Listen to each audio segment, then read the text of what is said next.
साबिक रुकने कौमी असेंबली महमूद मौलवी साहब से। Thank you so much for joining us. Mahmood Maulvi Sahab, अभी कुछ रोज़ कबल आपकी स्टेटमेंट्स भी इस हवाले से आ रही थी कि कहीं भी कोई प्रॉब्लम नहीं है, बल्कि चीनी ज़ख़ीरा अंदोज़ों ने ज़ख़ीरा की हुई है, जिसकी वजह से ये सारा क्राइसिस आ रहा है। ज़रा बताइएगा कि अब 10 रुपये कहा गया था कि होलसेल में कमी लाई जा रही है, ये मामला है क्या? क्यों कीमत बढ़ती है, फिर इसके लिए कोशिश की जाती है कि किसी तरह कम कर दी जाए? बिस्मिल्लाहिर्रहमानिर्रहीम। देखिए, एक तो बदकिस्मती ये है ना कि जब भी रमज़ान आता है तो हमारे ताजिर जो है ज़्यादातर कोशिश करते हैं कि जी आवाम को लूटा जाए और चीज़ें महंगी की जाए पाकिस्तान में बनिस्बत दूसरे ममालिक के। तो चीनी भी उसी का एक हिस्सा है। देखिए, 25 रुपये चीनी 30 रुपये किलो अगर बढ़ गई तो आप ये देखें, जिसके पास 1000 टन का डीओ डिलीवरी ऑर्डर था उसके खाते में 2 करोड़ 2.5 करोड़ रुपए 3 करोड़ रुपए आ गए। तो ये पहले से डीओज लेके रखते हैं और डिलीवरी ऑर्डर्स के ऊपर ये ट्रेड होता है ओपनली, जैसे कि स्टॉक एक्सचेंज का होता है डिलीवरी ऑर्डर। क्योंकि ये ब्लैंक होते हैं, ठीक है ना, बेरर कहें या ब्लैंक कहें, ठीक है ना, वो बेरर बॉन्ड की तरह है, वो ट्रेड हो जाते हैं और वो एक हाथ से दूसरे हाथ में जाते हैं। इसमें मिल मालिकान भी मुलव्वस हैं, इसमें ब्रोकर्स भी मुलव्वस हैं, इसमें ट्रेडर्स भी मुलव्वस हैं।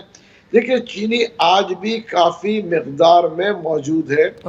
अगर हुकूमत चाहे तो एक प्रॉपर ऑडिट मिलों का कर ले, अगर उनको वाकई में चीनी कम करना है। क्योंकि चीनी देखें, ये जो सब बड़े लोगों के खेल है, और मैं लफ्ज़ इस्तेमाल नहीं करूँगा, गलत लफ्ज़, मगर ये कहूँगा सरमाएदारों के हाथ में है। तो इसलिए वो उसको जितना ज़्यादा से ज़्यादा उससे बेनिफिट ले सकते हैं तो वो लेते ही रहते हैं। क्योंकि आप ये देखें कि अगर किसी के पास 10,000 टन मिल में पड़ा हुआ होगा तो आप ये देखें ना, वो 25 करोड़ रुपए कमा रहा है। अगर किसी के पास 20,000 है तो 50 करोड़ रुपया वो कमा लेता है। तो उसको हाथ लगाना भी मुश्किल होता है।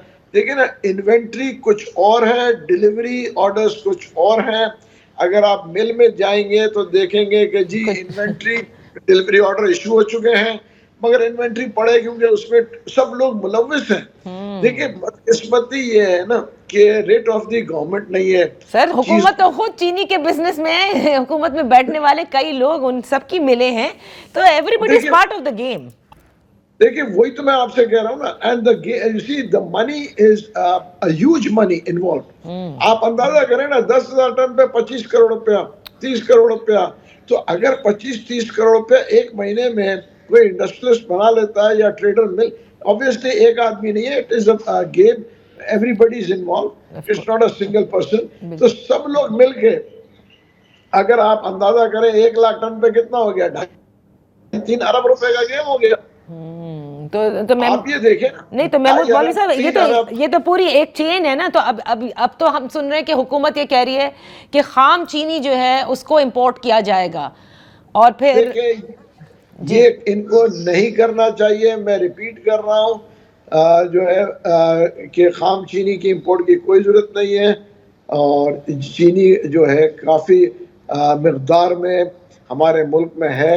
और अगर ये फिर इंपोर्ट करेंगे, और देखें, अगर इंपोर्ट करें तो मेरे ख्याल से एक चीज़ उनको ये देख लेना चाहिए कि जिस मिल वाले ने एक्सपोर्ट किया उससे बहुत नीचे इंपोर्ट होना चाहिए।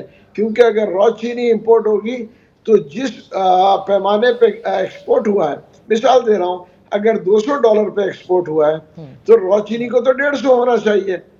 तो उनको उतना ही कोटा दिया जाए जिसने एक्सपोर्ट किया है। सबको खोलने की क्या जरूरत है, अगर बिल फर्ज करना भी है जी। तो अब ये देखते हैं, ये मैं तो कई सालों से ये देख रही हूँ महमूद मौलवी साहब कि पैदावार हमारी वाफर मिकदार में हुई भी होती है, बड़ी बम्पर क्रॉप होती है, उसके बाद हम एक्सपोर्ट करते हैं, फिर कुछ यहाँ हो जाता है, फिर हम इंपोर्ट करते हैं। लेकिन अल्टीमेटली जो लोग हैं ना पाकिस्तान के अवाम, उनको चीनी सस्ती नहीं मिलती, वो ही सफ़र करते हैं। देखिए, और आप ये देखें ना, मैं आपको आज बता दूं कि जैसे ही रमज़ान का एंड आ रहा होगा और फर्स्ट ईद के बाद चीनी 10 से 15 रुपए हो सकता है, 20 रुपए भी प्राइस नीचे आ जाए। उसकी वजह है माफिक मकदार में चीनी है। ये चीनी को जो है ना, इन्होंने क्राइसिस क्रिएट करके ऊपर लेके गए हैं।